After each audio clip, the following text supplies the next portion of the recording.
In April 2019, I received a package from my dad. In it was a note that read, "I wrote this story in 3 days, nearly 30 years ago, over a Christmas holiday when I had nothing to do and no place to go, all off the top of my head. I just sat at the typewriter and pounded it out. My one and only effort at writing." Enclosed in this package is the original with errors and typos just as they were, there being no draft or do-over. In the envelope was a typed "yes" on a typewriter, a document 19 pages long. It had a title, The Adventures of Starlight I. With the help of ChatGPT, I turned this 19 pages into an animatic as a labor of love. My first ever attempt at creating something in this style. I hope you enjoy it. Before the drift. Before the silence. There was Sedalia, an empire of logic and cruelty, spreading through the outer colonies like frost across glass. They didn't conquer with war, they erased with precision. Language, memory, culture. 1,000 worlds silenced. Jason Riker was once part of the resistance. A scout, a saboteur. He was good, fast, disposable. Until he met Caroline. She taught him to see beyond revenge. She taught him to remember. Their love was just beginning to blossom. Then her next research assignment came. Rumors abounded about a Sedalian library, an ancient construct holding all of the history of Sedalia. She would not elaborate on the details of the mission, only that she had to go and any information obtained could save the system from the Sedalian onslaught. That was 18 months ago. In that time, nothing but silence. The Sedalians march on, wiping out star system after star system. Then, like out of nowhere, High Command reached out to Jason that her research ship, or what was left of it, had been found, in orbit over Antares. It was clear that whatever she found was important enough to die for, and when Sedalia came for her, she didn't beg. She recorded everything she knew, and left it buried in the library. It was also important enough for High Command to drag him back into service to find out what it was. Now, Jason flies alone, hollowed by grief, driven by ghosts, with only one directive. Find the library, expose what they erased, and burn it down if I have to.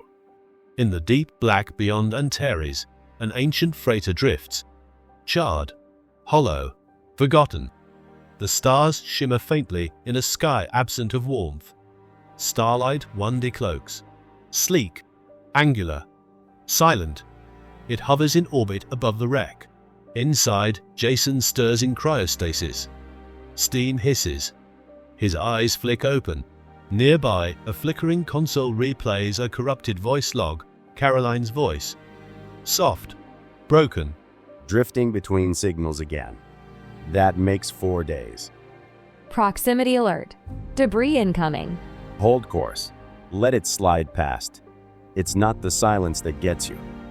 It's the weight of it. We've reached Caroline's research vessel.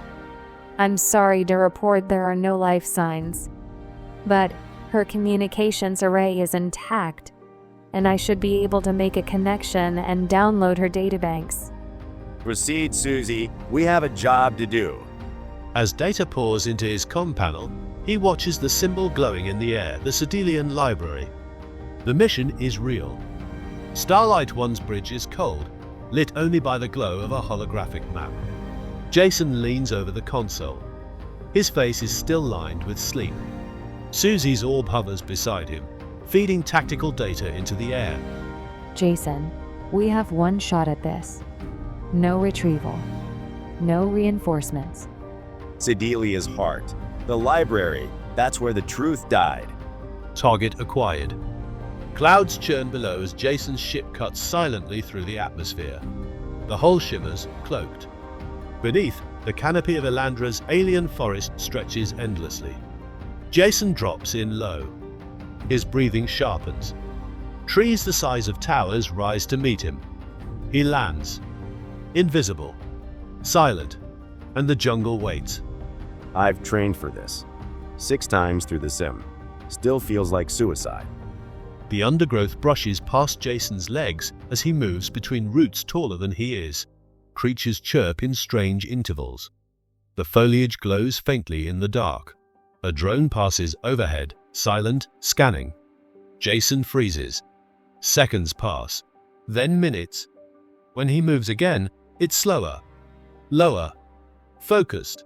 Up ahead, beyond the tangled brush, the trees begin to thin, and something ancient glows through the mist. Structures dormant. Minimal heat sigs. Library defenses are partially organic. Movement may trigger neural response. Great. It's alive. The Sedelian Library stands like a cathedral carved into black crystal. Its towers hum with energy, old, patient, watchful. Jason crouches in shadow, watching patrols arc across the perimeter. When the patrols cycle, he makes his move, one breath, one dash, into the library. Inside, it is not a building. It is alive. Rows of data columns stretch to the ceiling. The walls pulse with memory. This place is breathing. Data nodes aligned. Begin scan. They cataloged entire civilizations and buried them. Light pours through the columns as the link activates. Images, logs, memories, centuries of stolen truths flood into Susie's core. Jason grips the console. His hands shake. The air vibrates. Susie's voice begins to layer, splitting into multiple threads. Jason hears things, sees things. Link is in position. Beginning uplink now. Connection stabilized. Receiving data. Fragment by fragment. Thousands of years of everything. Culture, war, fear. Proximity breach. Internal drone redirect, Sector 3. We finished the job.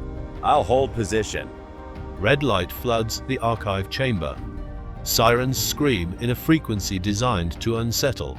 Jason moves fast now, cloak faltering with every step. Plasma rounds tear through the library walls behind him. A drone clips his shoulder guard, sparks fly. He rolls beneath a collapsing bulkhead. Alert. Energy spike from uplink. They've detected the intrusion. Cloak's degrading. I'm compromised. Moving now. So much for subtle. The forest is darker now. Jason crashes through branches, vaults a route, hits the slope hard. The timer ticks down on his HUD. 18. 17. He claws upward. Scrapes, slips, rises. The library glows red behind him. He hits the ridge, just as the world turns white. Link overload sequence confirmed. 70 seconds to detonation. Starlight 1 hovers above the smoke, waiting. Jason stumbles aboard. He says nothing. The cockpit lights adjust as Susie runs diagnostics. Then the data begins to unfold, not just logs, evidence. Extraction successful. Radiation within safe parameters. You're clear. Let's hope there's something in there worth dying for. They're not gods. They bleed. Somewhere deep in orbit, a command center watches the decrypted stream. Officers lean in as schematics pour across holographic walls. If you're hearing this, then I made it out. In the silence that follows, a single truth remains. They are not gods. Not anymore. Tune in next time for more adventures of Starlight I.